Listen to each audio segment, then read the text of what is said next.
And now I want to bring in Shirli Sitbon from our news desk. Shirley, it's Hello. nice to see you. So, can you give us a recap of what we know so far? Yeah, so we've seen and we've heard and we've seen actually on footage of Venezuelans filming these explosions, not only in Caracas, but in other areas of Venezuela. People, of course, shocked and trying to follow this. Many people going out in the streets and looking at their phones to see what the footage is. Now, we've seen various reactions to this. Nothing official from the U.S., but yeah, for the Venezuelans, it's very clear that the Americans have attacked. The Venezuelans are not alone because the first reaction came from Colombia with President Gustavo Petro, who stated almost immediately that Caracas was being under attack and that there's bombing and with missiles, and he called for an immediate meeting of the UN and also of the Organization of American States, that something has to be done immediately. That was the first international reaction. Meanwhile, the government, that they told people, though their supporters, to go out in the streets and protest against this, show a bit of power, showing support for the government. Meanwhile, we saw some statements from the American embassy in Caracas saying that, we've seen the American authorities saying that all Americans, all U.S. citizens in Venezuela should remain indoors and that no one should travel to Venezuela.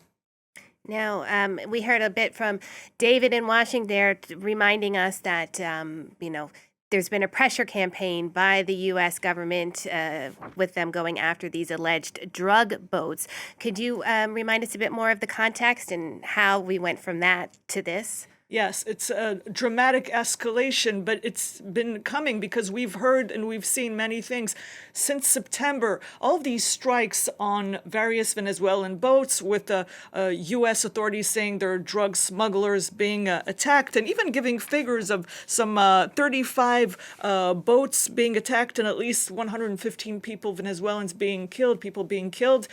Of course, Venezuela says these are not drug traffickers, and many people are saying, give us the proof that these people were indeed drug traffickers, and that this goes against international law, of course. But yes, it's dramatic. We've seen this several times with some criticism from across the world. Maybe U.S. allies not as vocal as others about this, the fact that the United States has been targeting these boats. We've seen also, David Smith talked about this, also pressure against the Venezuelan economy, trying to smother the Venezuelan economy. Also trying to block. We saw the U.S. trying to seize the oil tankers in Venezuela and also blocking other ships from leaving. And we know that oil is essential for the Venezuelan authorities. The Nicolas Maduro regime or government really is living on this. It holds on to this oil, which is selling off at really a low price, but mainly to China, trying to get as much money as possible to keep on going and remaining in power. Of course, we've heard from Caracas, from our correspondent, that the population is really struggling with the economic conditions there. Thank you, Shirley.